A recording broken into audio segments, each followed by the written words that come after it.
All right, welcome. Welcome to Canyon Summer Series. As you can see, we're talking about the Christian and trials, and yeah, oh, did I turn it off? No, I just, there you go.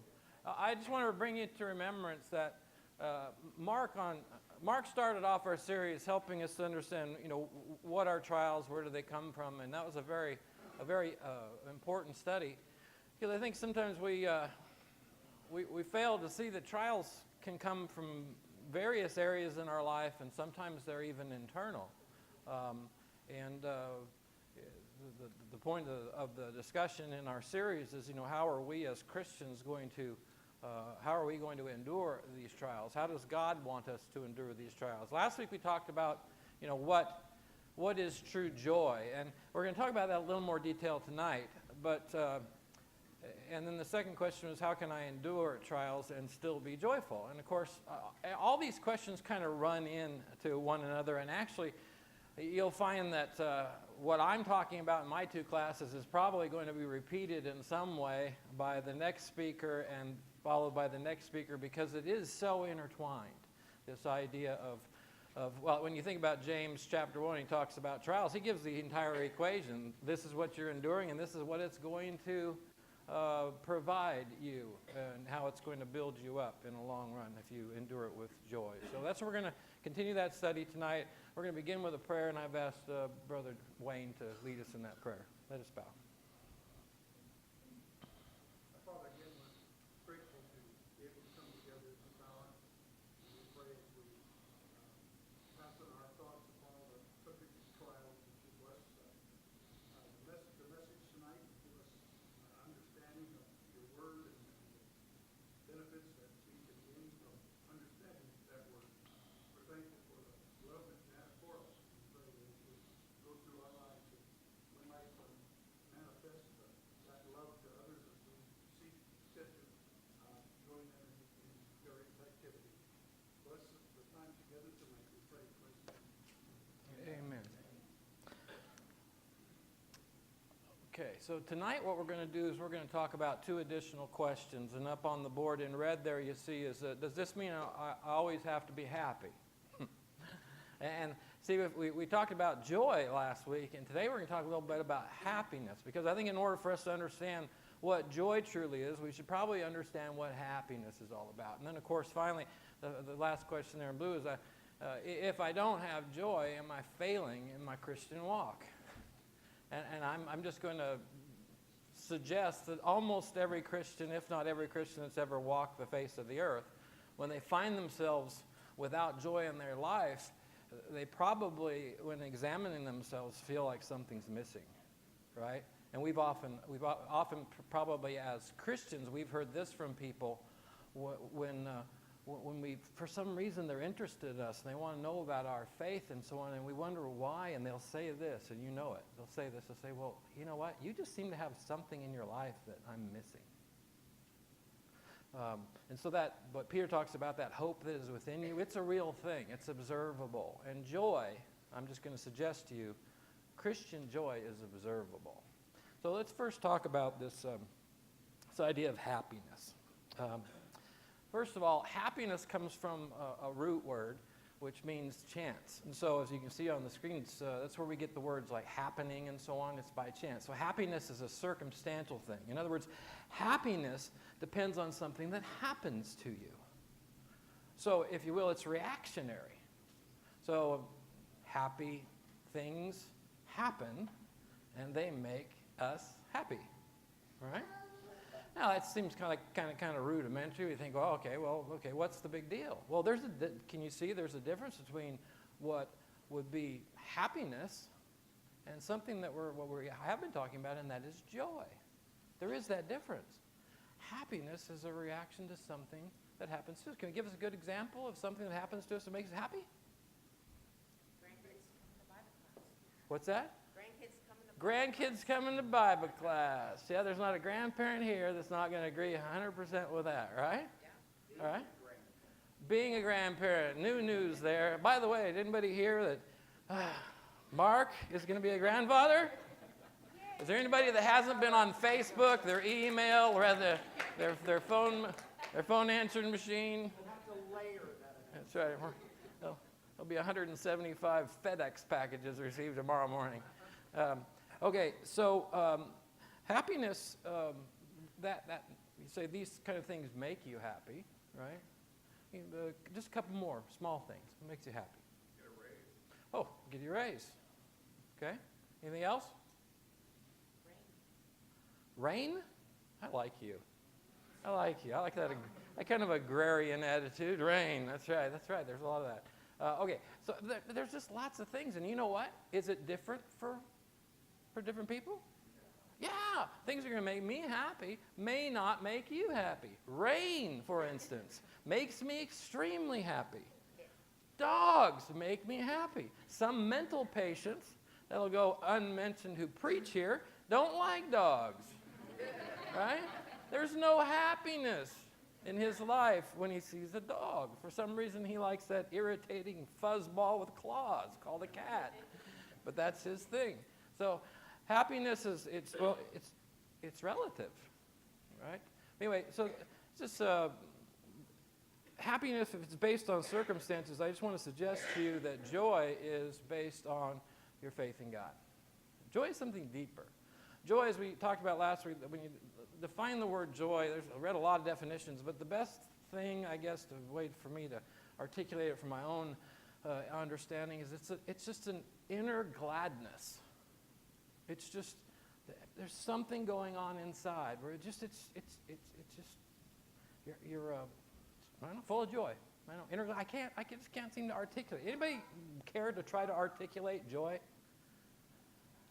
It's a tough one. Joy is observable. You feel it. But I'm not so certain we're real good at articulating what it is. I'm just going to say inner gladness. It's for me, I see someone that has joy. I envy that because they are in a comfort zone, aren't they? They're in a place that we all want to be and stay. Well, in John chapter 15 and verse 11, after Jesus talks to him about his relationship with the Father, and he actually makes this promise and says, you know what?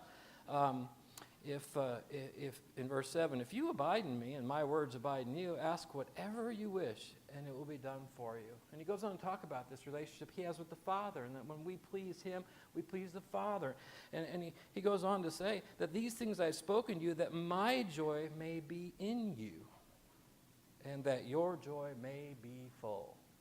This idea that, you know what? Jesus is saying, you, if you're my disciples, are going to have a wonderful relationship with God. The God the Father who has blessed me, he's the same one that's going to be listening. He's the same one who listens to you. He's the same one that cares for you.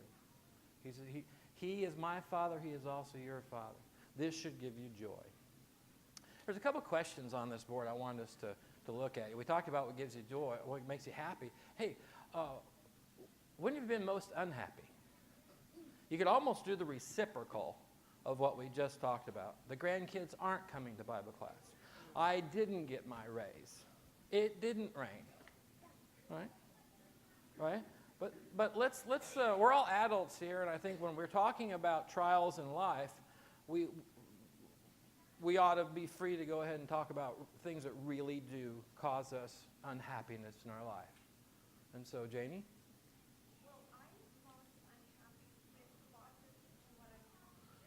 Bob doesn't do what he's told to do.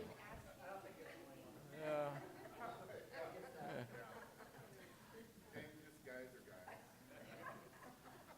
I'm so happy Stacy's not here.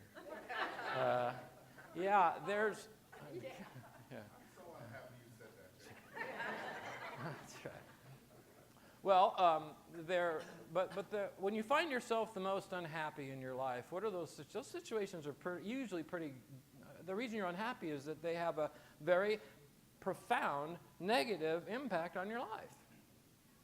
And there are lots of big things that happen to us in our life. No matter how godly we are, no matter how much planning we may have, it doesn't matter how much money we have, right? There are things that just cause us unhappiness. And some of them are really, really hard. right? So somebody had their hand, Roger, yeah. I don't know if we mentioned it, but we're talking about faith a lot. But obedience and sin Mhm. is the most, in my opinion, because God has supplied it. So I get joy from being obedient to God, and He supplies me with joy because I have confidence that I'm in relationship with Him. But if I'm not in relationship with Him, then I'm extremely the opposite. I don't have any joy because I didn't sin. So I think we obviously, rhetorically, again, need to be starting there, but that's a confidence and a comfort that you have said more than once, but that is unending in Jesus Christ. That's an amazing thing. And that's a great blessing, right? But you're talking about and I'm purposely talking about circumstances that happen to us that cause us to be unhappy. But you're kind of ahead of the curve here, and we're going to go exactly where you're going there. Yes? The ending of relationship? The ending of a relationship is a very difficult thing, right? Life-changing.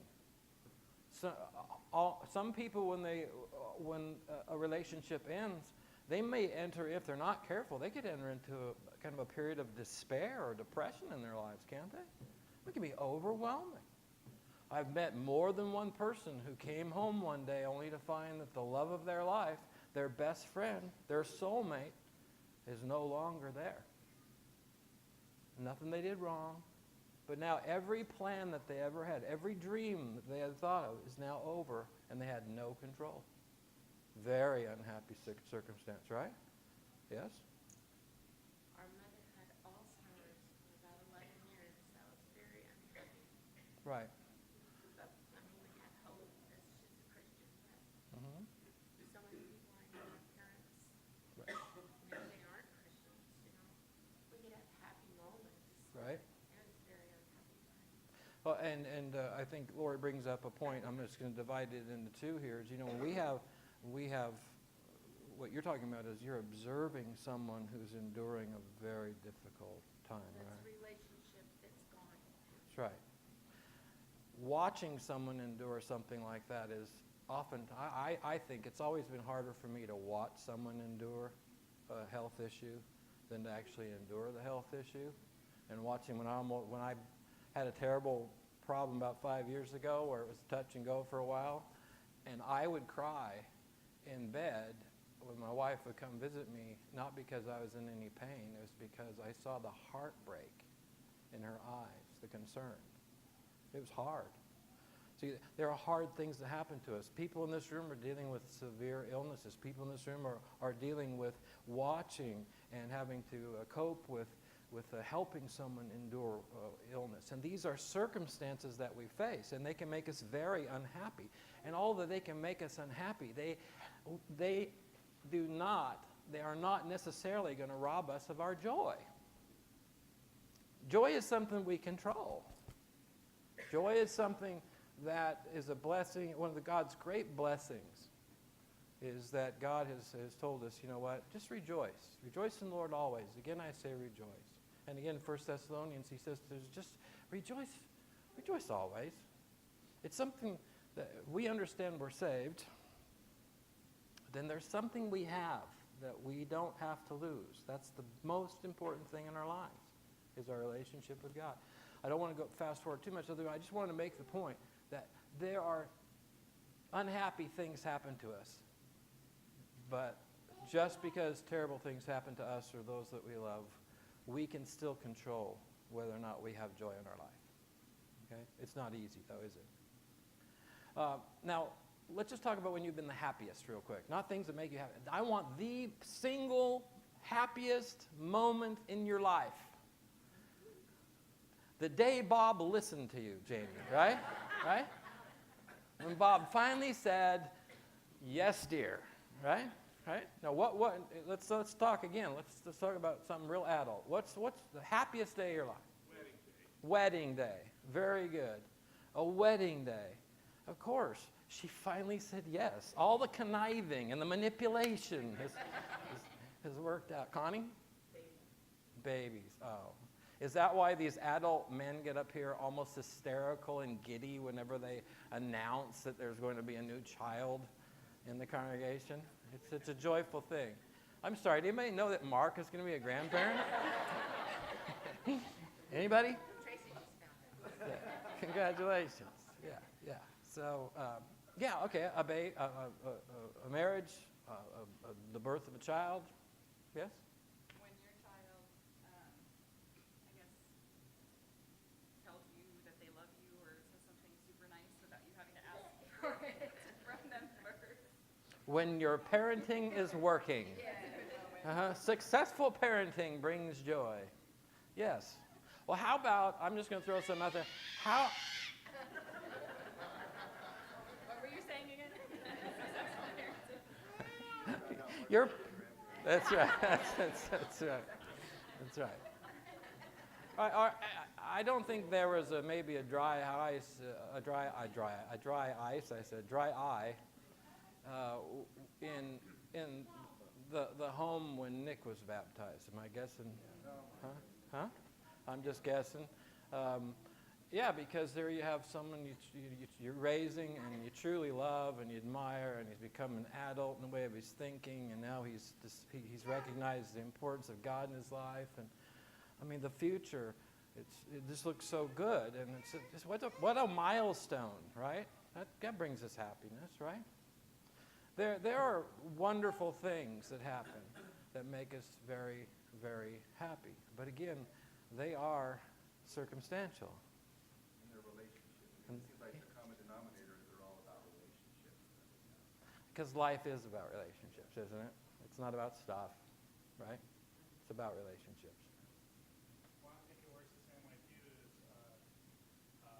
with observing or feeling someone else's pain. You could also feel their happiness. You could almost feel, almost in the sense of not having a relationship, but just knowing, wow, he made it, or wow, they're together, or wow, you could feel their happiness.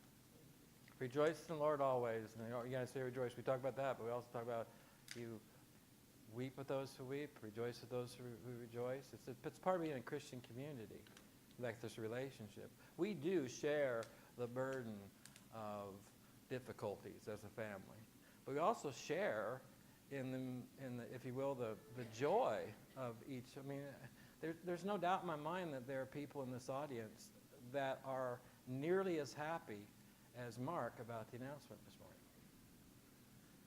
It's because they know how much that meant to Mark and means to Mark and will mean it the next time it happens. And then, right? So it's that relationship that we're talking about, which is really, truly important. Now, what do you think then, if you could explain to me in your own words, maybe you can articulate for us all, how would you describe the difference between the happiness that you experience in your life and the joy that you experience in your life? Can you think of where that happens, or how that happens, or what's the difference? Just help us all out. Yes. One difference is based on, I think, my values for me. Okay. So joy comes when, like Ben talked about, relationships, when some things matter. I can be happy that that a flower is blooming in my garden, and that's situational, as we talked about. But joy, I relate more to something that I believe to be truth and beauty occurring before me, or occurring in my life. We've had a rough time one time with the church, and we kind of floated around for a while, and we still had joy because we knew who we belonged to. Those circumstances didn't define us. They were difficult, and it took some time to work through that, but we knew who we belonged to, and those are our values. I like that a lot. I like the way that you describe that as that did not define you. Your circumstances did not define you. And you know what? Think about this. All the biblical characters that we know in the Bible who endured hardship and came out on the other side better didn't allow that to define them either. Can you think of some biblical examples of where? Huh? Daniel, great. Hey, Dan. Good morning. Lion's Den. Shadrach, Meshach, and Abednego is one of my favorite stories for this because I think in that story we're reminded that God doesn't save us from the fire. He saves us in the fire, right? Right. That God is God. For some reason, a lot of non-believers that I have dealt with in my life have this notion in their mind that the God that they would create, the God that they think would be the only God that could exist, would be one that never allows you to feel pain in your life. Kind of this sterile, computerized, if you will. Your life would be nothing more than a data file. It would just be, you would never have health issues. You'd never have relationship issues. If you never experience pain, you'll never know joy, right? So I think Shadrach, Meshach, and Abednego's story for me is one that really helps me understand. When I'm in the fire, that's when God's going to save me, in the fire. Okay, so this 1 foot. Can you think of another biblical example? Daniel was one. Hey, you're in the lion's den. He wakes up the next morning. They're kittens. Maybe that's why you like kittens, right? They're not, right? Okay. Now we had another hand up here. Bob, you had a hand, and then Joseph. Very good. Joseph had some relationship issues. Yeah, he had 11. Well, we'll say 10. He had 10, right? Yeah, well, he had some relationship issues. His sister, too. There's so many jokes I could say. No, they're the low-hanging fruit. I'm going to leave it alone. Okay, but Joseph is a good example. And you know what? Let's face it, he did not have a free ride. Sold into slavery. He just 1 foot in front of the other. Kept doing his thing, right? But Bob had a hand up. Go ahead. Happiness versus joy. Mine was all the hard work that I put in throughout my lifetime, and then I'm retired. That's joy. Everybody, retirement is joy. Okay? You can go, come, do whatever you want to do. You don't have to get up early. Joy is retirement. Okay? But it also comes with everything else that you couldn't do, you are now doing. So if you wanted to spend whatever time with the grandkids or go here with them or go there or whatever, you can do that anytime you want. That's my joy. Okay, that is certainly understandable, Bob. But again, each person might be different. I know my grandfather retired. He hated it because his self-esteem is wrapped up in his job. Yeah. And my grandma said that killed him because he really loved. His joy was his work. It made him happy. I'll say. I would like to think his joy was greater than his work, but certainly it made him happy. I was happy with my job too for 35 years, what I was doing. But you know what? When I shut that door, my joy was doing everything else that I wanted to do. Oh, you had such an opportunity. My joy, Bob, let's do this again. My joy was that I was going to come and I was going to let my wife be my boss now, from now on. Okay? Yeah. It was right there, Bob. Right there. Mark. I was going to say that I think one that we don't think of maybe too often about joy in the face of trial is Paul. And I don't think we really grasp how much suffering Paul had to go through. Can I interrupt right there just for a second? I want you to put that on hold because it's my last. You got it. Okay, I want you to save your thought because we're going to talk. We're going to close with Paul. Okay. Okay. Very good. Okay, Cindy. Mary, the mother of Jesus, I imagine there were some questions raised. I wrote about, what Mary said and Uh-huh. why she was really she knew because she'd been told by an angel what was happening. So, Blessed are you among women. right. So I imagine she smiled her way through that. Yeah. One of my favorite misunderstood biblical characters. I have to believe this, it's just in my heart. There is a reason God picked Mary. That's all I'm saying. She must have been an outstanding person. She was the right person, otherwise she wouldn't have been chosen.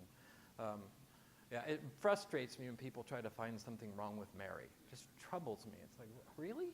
It's like Mother Teresa. Really? Leave her alone. Okay, Connie?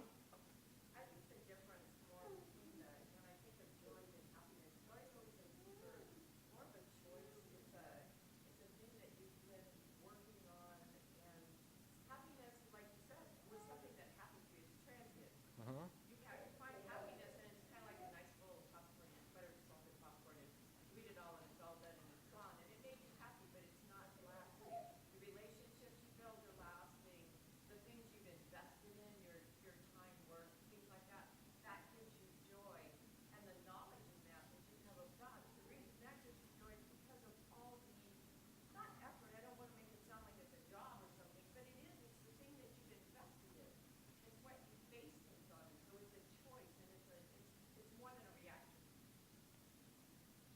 There's a lot to unpack there. I mean, and I don't know that I could do it a fair job, but I'll just say I really like the idea that joy is a lasting thing. It can be. It doesn't. The problem, and the reason we're talking about this is sometimes our Christian joy doesn't. It fails us. For some reason, we're not joyful in the moment. James is saying you need to reconsider that. Consider it all joy, brethren, when you fall into various trials, right? But it's important for us to understand that it's God's will that we do rejoice always. That we are full of joy. I'm reminded every time we take the Lord's Supper, and I think we should all be reminded every time we take the Lord's Supper, that God wants us to have joy in our lives. Jesus came to save us from ourselves. And if we have salvation, what is there to be unhappy about? What is there? Why should we allow anything in this life to rob us of our joy if we have the promises of the Creator of the world that we have eternity in front of us? That is a great thing to be reminded of every Lord's Day, if not more frequently. Did someone have a hand up back there? I didn't see. Oh, it was Tommy. Yeah.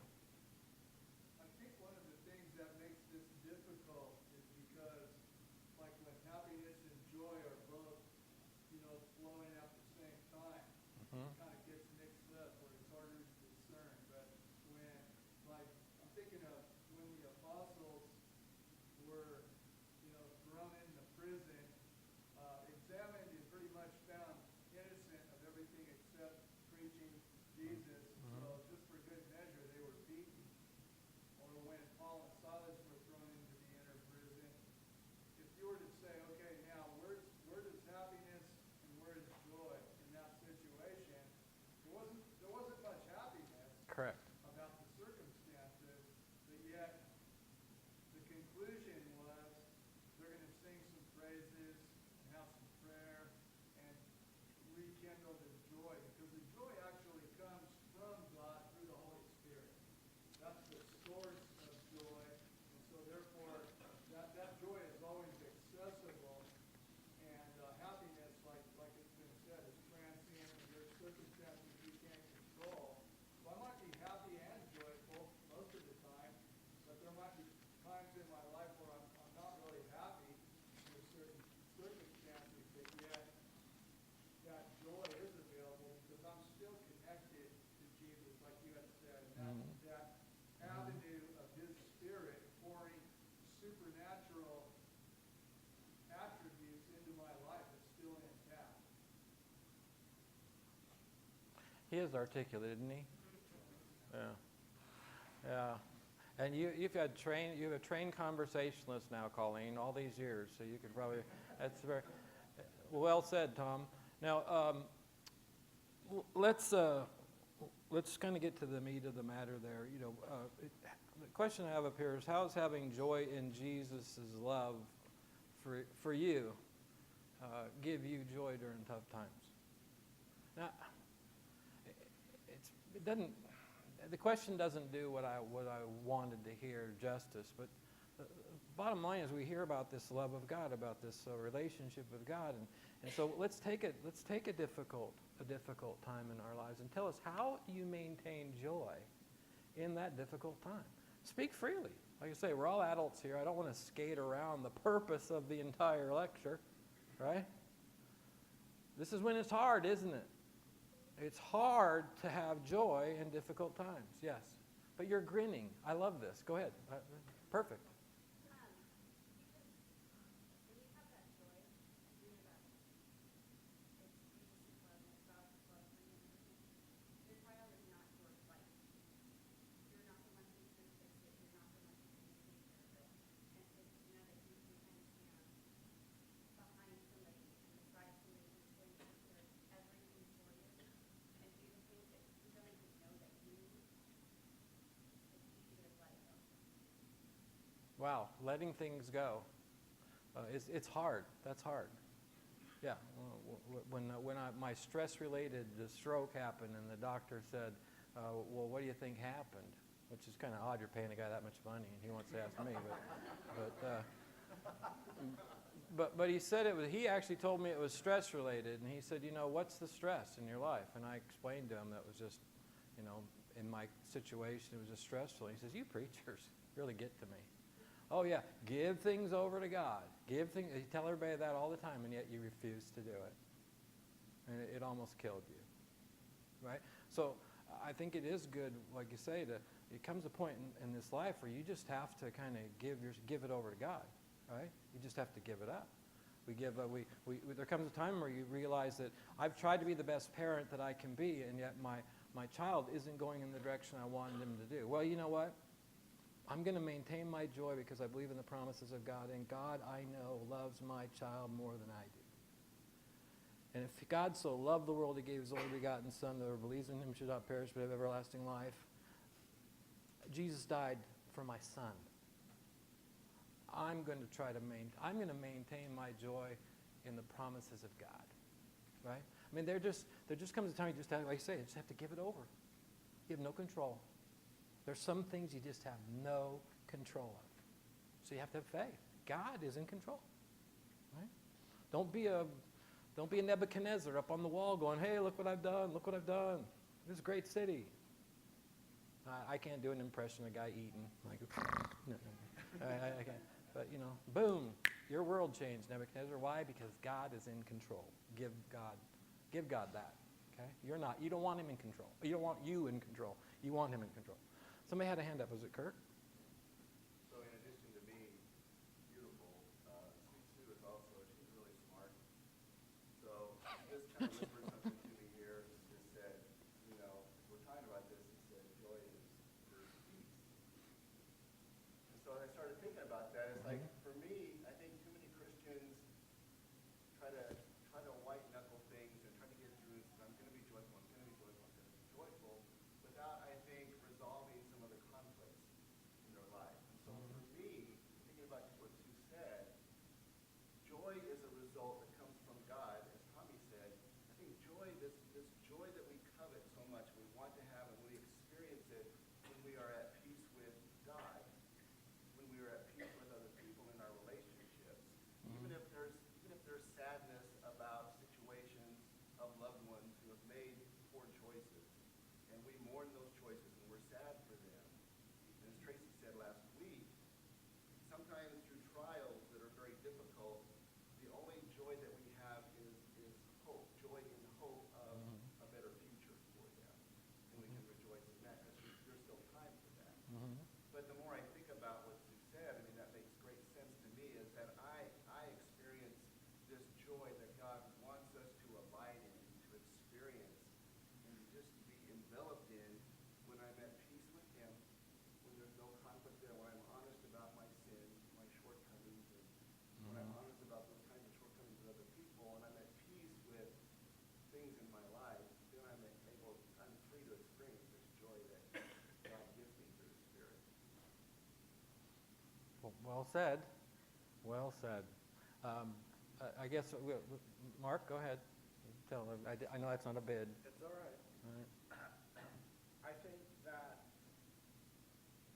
after doing a study of Hebrews, and the way he ends the book, the letter, I should say, and he talks about the kingdom that cannot be shaken.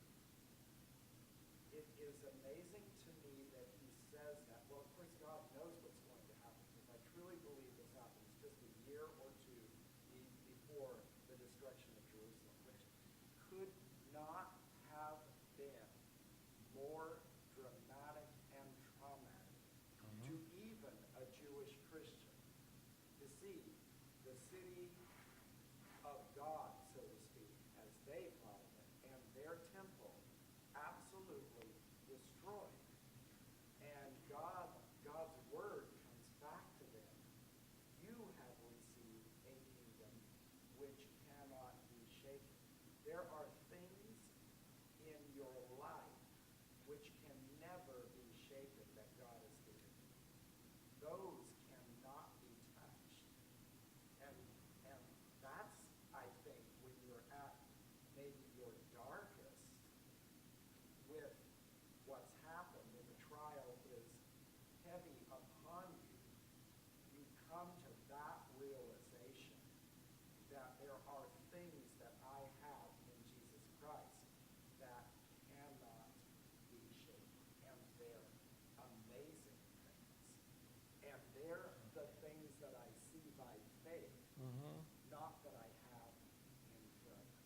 Okay, that's a wonderful segue, because I wanted to get to this point. Oh, I'm sorry. Not going to go yet, because I'm... Brother Harold, do you have a comment? Yeah, 4 years ago, August 1st, my wife died. Am I talking loud enough? Yes, sir. I really counted that joyful. She's no longer second. I knew where she was. Mm-hmm. I know who was the future for me. I believe in Jeremiah 29. Mm-hmm. I know God has a plan for me. Mm-hmm. I believe in God's promise. Mm-hmm. Regardless of what I go through, I know who loves me. I know who has a plan for my future.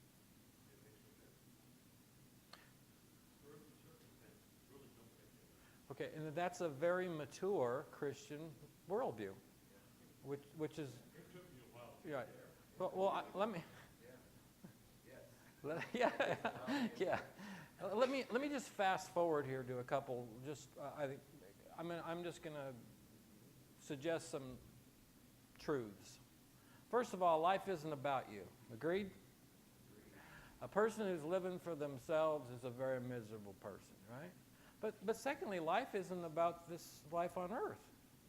For some peculiar reason, some people invest so much of their time and energy in purely earthly pursuits, and they're going to bring us happiness, but they're temporal, right? The things that are eternal are the things you're going to find are going to be that are going to give you the greatest amount of joy. It's the gifts of God, the promises of God. Those are the things that I think we can always go to that well, and we can go that well again and again and again, because life is not about, and that's really hard for young people especially, life's not about you. We've got a generation of people who just, it's me, I. For some reason, their expectations of life and the blessings they're going to receive are, they're really, really high, and they're not looking beyond the stuff of this world. So I want to suggest to you that one of the requirements, I think, for us to experience Christian joy is to look outside of the three-dimensional world. But so much of what we have to do in order to address the eternal has to be done in this three-dimensional world. We're here, but we are truly just passing through, right? The greater is later, but pretty good. I mean, right here, the here and now is pretty good. I like the here and now. I'm not a grandfather, though.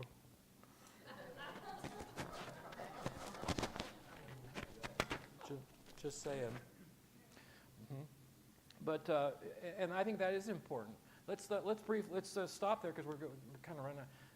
No God, no happiness. No God, no happiness. We've probably seen this kind of poster. There's just an awful lot of truth there. Okay, there's just, and pardon me for the use of happiness there, but I'm just, for my own purposes, I'm kind of inserting joy. But God is going to be the origin of the joy that we want in this life. That and the joy that the Christian joy, I guess, that we're looking at. This I'm going to go to this question here. We just talked about, does this mean let's ask, does this mean we always have to be happy? If we've got God's joy in us all the time, are we supposed to be just, this morning kind of cavalierly, I just said we're going to look like a Joker in the Batman thing, and we're just always smiling. We're Heath Ledger. No, we're not like that. We're not maniacs.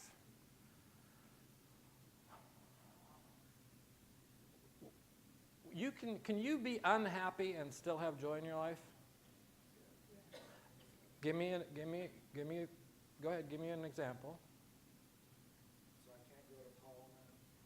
You're going to get to Paul in just a moment. Yeah. Yeah. Well, it's back to kind of what Mark was saying last week. We talked a little bit about, I have a couple of children that don't walk with the Lord, Mm-hmm. and I have happiness in my life, but Mm-hmm. that's going on. Right. I mean, I have joy in my life, but that makes me unhappy. I should put it that way, I guess. Mm-hmm. I'm still joyful. I love my children. I love my family, and it's the hope, that we've all been talking about. Probably And we can find ourselves unhappy, but we got to make sure that we don't allow that to control us, right? Be anxious for nothing, but in all things, through prayer and supplication with thanksgiving, let your requests be made known to God. And the peace of God, which surpasses all understanding, will guard your hearts and minds in Christ Jesus. I mean, it is so easy to get sidetracked by disappointment in our life that it can, we become anxious. When we're anxious, basically what Paul is saying, when you become anxious, you're trying to take responsibility for something you should be giving to God. And that's what Satan wants. Yeah. Yeah. I don't know if this fits well here, but I'm feeling like it does. When we were raising our son, I felt like I had to keep pulling him back on the right path, and you have such high hopes for your children, and so it was like we kept lowering the bar. But I think in my mind, as I'm thinking about it now, it's more like not lowering the bar, but just realizing that it's not happening right now, but one day it may. God's time, Lori. God's Yeah. time, right? Oh, yeah, I mean, Mhm. my children are Mhm. wonderful, but good Right. people and parents and all that. I love you. Oh, You're good. There's a, well, somebody else had a hand up before. Oh, okay. Well, let's, Mark, we're going to get to that in just a second, okay? But one more. Well, I'll tell you, we are running out of time. Go ahead. You want to talk about Paul? Answer the question. Does this mean we always have to be happy? Well, I think the answer to that is no. Right. And I think Paul is a great example because he expresses the most joy of any time while he's in prison. He expresses the most joy of any time in his life and wants others to have that kind of joyful feeling. At the moment that he has already suffered probably most everything except for the execution that he knows is coming. And the execution will be swift in his case. Mm-hmm. He's going to get blessed because he's a Roman citizen. It will not be crucifixion. It will be beheading. And so he can stay joyful in all of that. And he can say the words, don't be anxious for anything. And I think that that's a mature thing. I think another thing that we have to recognize about Paul is that Paul had to make a terrific decision and transition in his life. And God gave him more than 10 years to do so. He struck him with blindness and rocked his world on the road to Damascus. But that man was not really called into service until later. And there were many years that went by that he had to think and reflect and get his mind ready for what he was about to do. And I think Moses was the same way. He needed some time to get through his unhappiness, so to speak, and find a peace, and then be ready to meet up with one of the greatest trials of his life, dealing with a bunch of Israelites.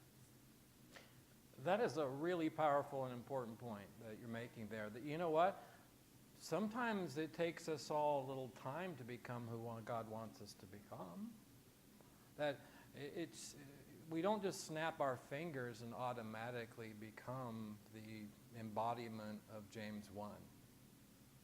Because, now, fast forwarding ahead, when you endure trials, it brings forth what? Perseverance, patience, basically maturity in the end, right? So you might actually want to look at it as that the older you become, the more likely it is that you're going to fit the mold that God has because you're experiencing things. You know, that's one thing that is we all understand this in life and a lot of other areas, but we should apply it to trials as well. You know, you don't just have a happy marriage. Some of it's work. Some of it's a lot of work, right? Mine's a lot of work. Yeah. For James? No, it is. My great-grandpa was 100 years old, and I went to see him, and my grandma had just passed away. They were married 5 months past 75 years. And Grandpa says, he says to me, he says, just out of the blue, he says, Frank, do you love your wife? Grandpa, yes, sir, I love my wife. And he looked at me like he felt sorry for me, like he'd asked me an unfair question. And he said, how long have you been married? And I said, well, I've been married 3 years. I was proud of that 3 years, too. 3 years. 3 years, Grandpa. And he said, well, I imagine you think that you love your wife. But 10 years from now, you'll know that you didn't know what it was like to love your wife. And then 20 years from now, when you start seeing your children leave the home, and you're on your knees at night praying for that child, and if that child happens to go off to war, be praying for that child. When you find yourself going through life's experiences and you are on your knees together praying for God's for God to impact the lives of your loved ones, or you're dancing, rejoicing for God's blessings, you're going to find out that there's one person in the world that knows you and loves you, and that person is your spouse. So Frankie, never, ever get a divorce. I said, where's it? Why, Grandpa? Because you'll miss out on the best part of life.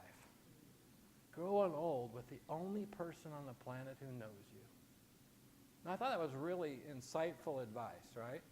But I still was too young to take it all in. But as I grow, the older I get, the more time I spend with my wife, the more I understand she is finishing my sentences. There is a great deal of comfort.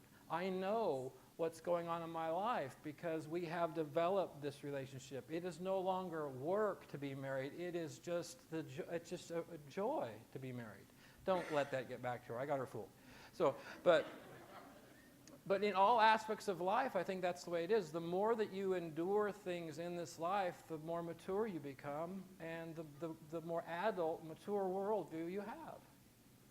It's part of life's experience. Paul is a great example, and I know I don't really want to lecture here, but I do want to make this point about Paul. The Apostle Paul, again, he endured things we can't even imagine. Yes, he rode to Damascus, blinded temporarily, but maybe not so temporarily because he wrote with big words, so we're wondering whether there was a real eyesight issue for the remainder of his life, right?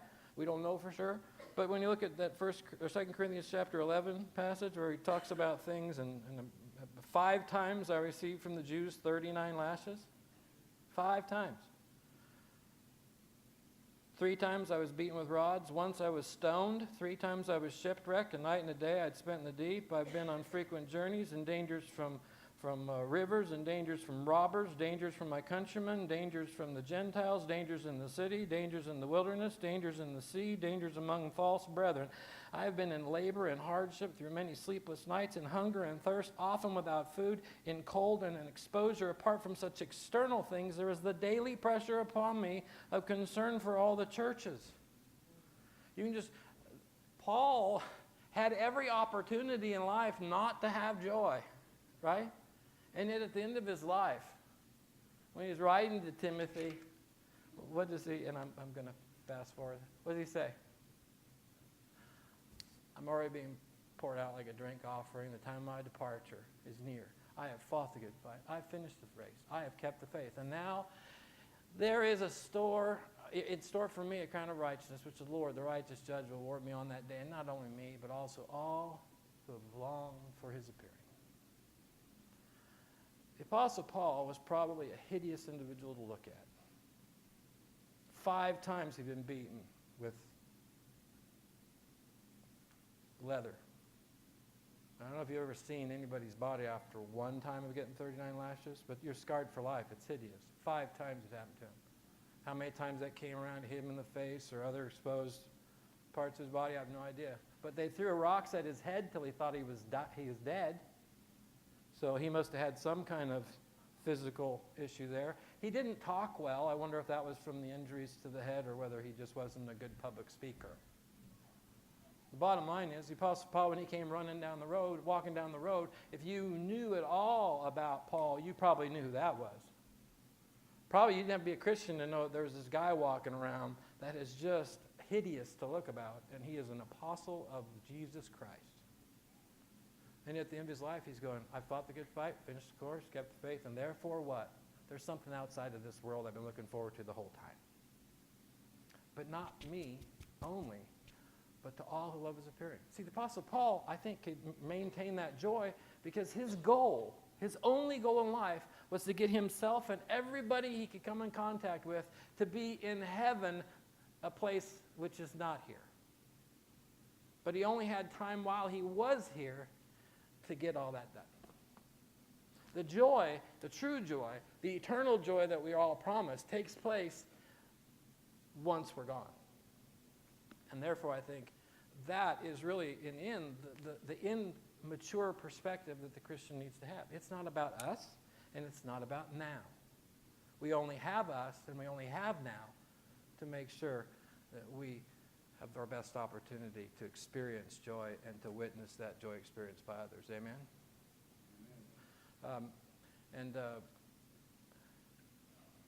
One of my favorite, well, no, I'll wait till the very end on this. Does anybody want to talk about this idea of, I'm sorry, let me get to C.S. Lewis. C.S. Lewis wrote something that was cute. He says, if you think this world's a place intended simply for our happiness, you find it quite intolerable. Think of it as a place of training and correction, and it's not so bad. I mean, C.S. Lewis is basically just saying, there's some people look at life rather immaturely, kind of selfishly, kind of like it's all about, what happens to them. No. It may change your perspective of life, and it'll change the way it'll probably change the way you think. Certainly, it'll change the joy level in your heart. Wrong one, sorry. I've got to go back. Let me go back there just for a second. One of my favorite stories, I guess, in my life experiences, because, when you think about true Christian joy, one of my favorite examples of this was, anybody ever remember at Tustin? Everybody ever go to church at Tustin? Well, there was a widow woman by the way of Florence Kaufman. Did anybody ever know Florence Kaufman? Florence Kaufman was 100 years old, and it was her 100th birthday, and she was in the hospital, and on that day they took her foot. She had gangrene in her, and they wanted to take her foot. And I remember we'd have many discussions, dozens and dozens of discussions about being 100. She was always talking about, this is what I want before I go. Okay? And the things that she was wanting had nothing to do with what an immature person would like. What she wanted was the really important things and she said, I want to see my children, all of them. And I want to talk to them about some very personal matters. And she basically wanted to inform them that she was going to heaven, and she wanted to see them again, and she wanted them to do whatever they could to make sure that she would be with them again. She'd be with her again.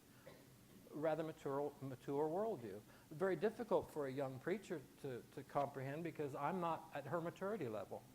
She says to me this on her birthday, 100th birthday, she says, Frank, please pray that God take me now. And I said, well, why? She said, because all my children have come. They've all visited with me. And I know on the other side that I'm not going to be able to stop smiling. I said, well, that's really beautiful, but Sister Kaufman, I cannot pray that God take you now. God's in control. I'll let him determine that. I don't know, sweetie. I just can't do that for you. I left. I came by. I visited her twice a day. I came back in the afternoon. And she had just got some pain medicine. And she reached up and she touched me on the arm real quick. And she said, Frank, would you do me a favor? Pray that God takes me now. I'm ready. I said, I just couldn't do it. A couple days later, this goes on. Finally, I show up there in the morning. It's about 9:30 in the morning. Sister Kaufman, she sees me, and she's got this look in her eyes, very determined look, and she says, come here. And she reached up, and she didn't touch me. She grabbed me. Pardon me. That's kind of how it felt. She grabbed me, and she pulled me from my tie. Back then I wore a tie. She pulled me with my tie down to her face, and she said, Frank, pray that God takes me now. And I said, yes, ma'am. And I remember the prayer. It was just simply because she'd lost her couple children and her husband. And I said, Lord, when she passes from this life to the next, when she wakes on the other side, would you please have, and I listed her family members they're waiting for her. And I said, amen. And she looked at me and she went, and she just smiled, and she's gone. The most surreal experience I ever had as a minister. She had somewhere to go, folks. Her worldview was very mature.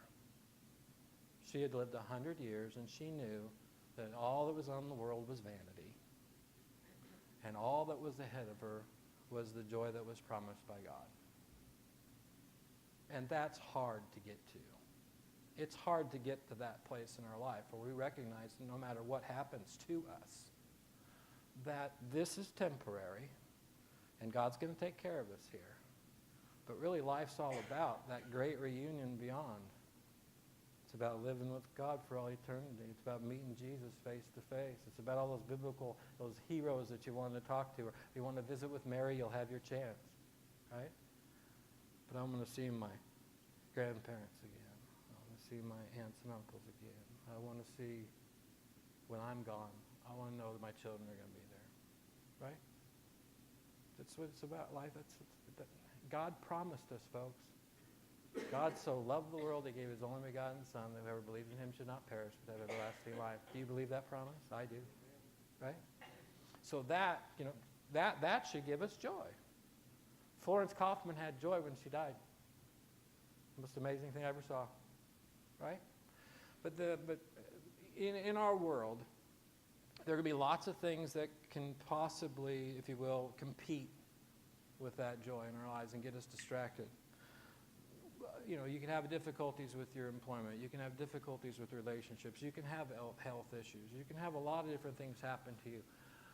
And all of that matters, and it is important, and I know if it hurts. We're here if it hurts. We're here to rejoice with those who rejoice and weep with those who weep.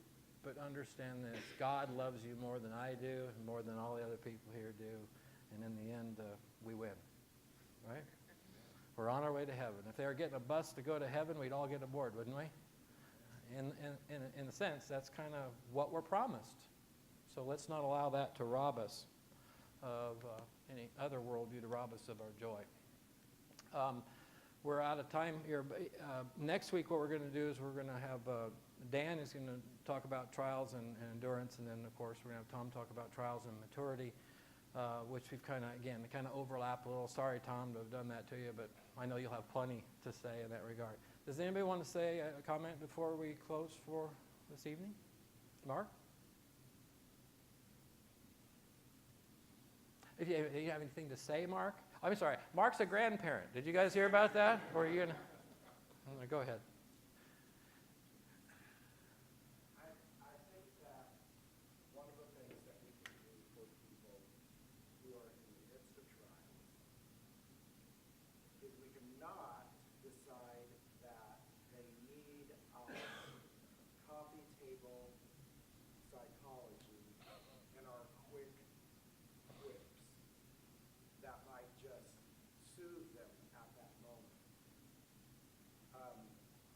One of the great things that we can do is just come alongside. Just be there. And I think I've learned that over the years, that there's sometimes that it's not important to say words. It is important to be there.